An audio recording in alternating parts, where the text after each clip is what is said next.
Hello and welcome back to my channel. It is Toy and this is a very casual video because I'm kind of tired. I just finished grading like 30 something test papers, exams. I just gave test 2 of the semester to my pre-calculus students, and let me tell you, it was a journey in grading.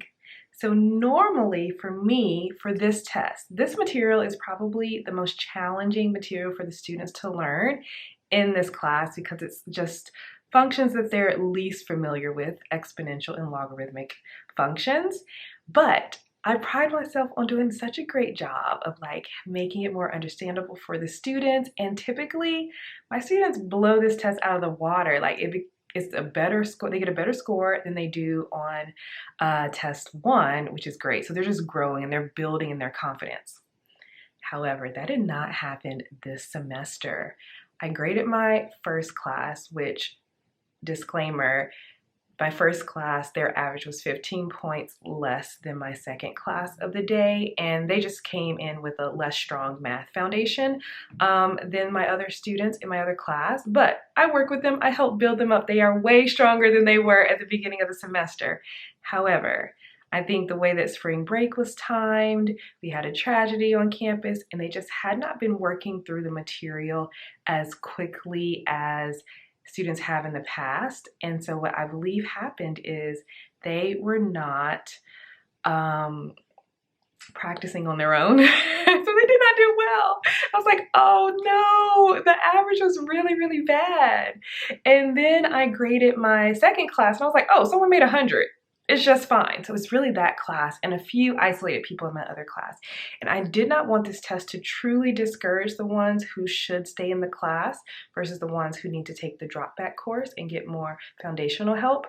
I didn't want to discourage my students. So I created a video that kind of walked them through the key understandings that they need in the class, especially going forward so they can do well on the final exam.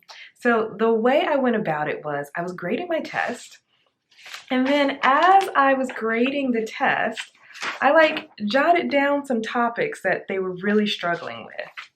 And then after that, I came up with some more details. Let me find my papers here.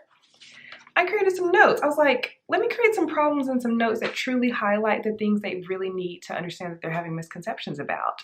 And so what I did was I used my vibe board to record me walking through each of these concepts and going over these problems. Yes, I have video lectures that they've watched before, but I kind of put all of the information together in a way that really highlighted where their misconceptions were happening. And so I'm gonna show you what that looks like. I literally just opened Zoom and did a screen share on Zoom on my vibe board. And then I'll show like a little clip from what I said to my students.